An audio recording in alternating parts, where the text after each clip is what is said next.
आचार्य भगवान के पास में एक व्यक्ति आया, बड़ा ही गरीब निर्धन था और फटे हुए कपड़े भी थे। आचार्य भगवान के पास में अलग से आकर के बैठा और कहा, महाराज मुझे आशीर्वाद दे दो, मैं बहुत दान करना चाहता हूँ, लेकिन खाने के लिए ही मेरे पास दाने नहीं, तो मैं कैसे दान करूँ, आप तो मुझे आशीर्वाद दीजिए।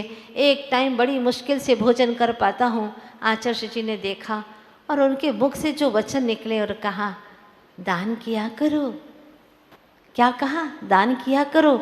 आज के लोग ऐसे कह देंगे कि कोई बात है क्या, बेचारे को धन दौलत चाहिए और उल्टा ऊपर से कह रहे कि दान और करो। कहाँ से करेगा? खाने के तो फाके पड़े हैं, कहाँ से दान करेगा? लेकिन गुरुओं की बातें बड़ी रहस्यमय हुआ करती हैं। अज्ञानियों को, मिथ्या दृष्टियों को, भोगवादियों को तो समझ में आने वाली है ही नहीं। अब वो बाहर निकला, उस प्रणाम किया गुरु के चरणों में और मन में सोचने लगा कि मैं दान करूं तो कैसे करूं। बाहर महाराज श्री बैठे हुए थे, उनसे पूछा उन्होंने कि गुरुदेव ने मुझे ऐसा आशीर्वाद दिया है, मैं क्या करूं, मुझे कुछ समझ में नहीं आ रहा है, कैसे दान दूं। महाराज ने कहा, कितनी रोटी खाते हो? बोले 4-5 रोटी खाता हूँ, गरीबी में भूख भी ज़्यादा लगती है। हाँ क्या करूँ, फिर भी पेट भरता नहीं है। ऐसा करो, रोज की आधी रोटी का दान देना है तुम्हें, आधी रोटी। हाँ ये तो मैं कर सकता हूँ, तो ठीक है, आज से आधी रोटी दान करोगे।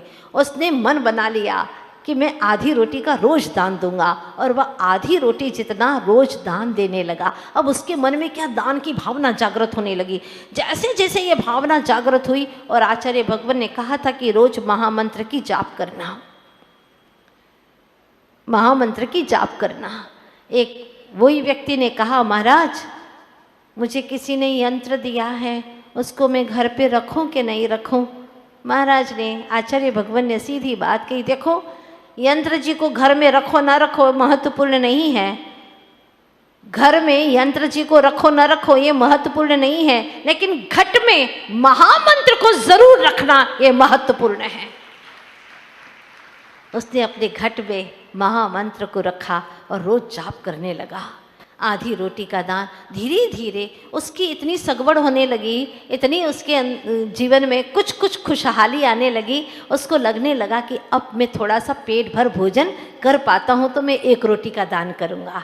धीरे धीरे 2 रोटी का, 4-6 महीने में तो इतना अंतर आ गया कि भर पेट किसी को भोजन करा सके उतनी सामर्थ्य वाला हो गया। 2 वर्ष के बाद में वो व्यक्ति आया था, मैंने उसे देखा, अपनी खुद की गाड़ी लेकर के आया और हाथ में चांदी का थाल लेकर के आया, आचार्य भगवान की पूजा करने के लिए आया।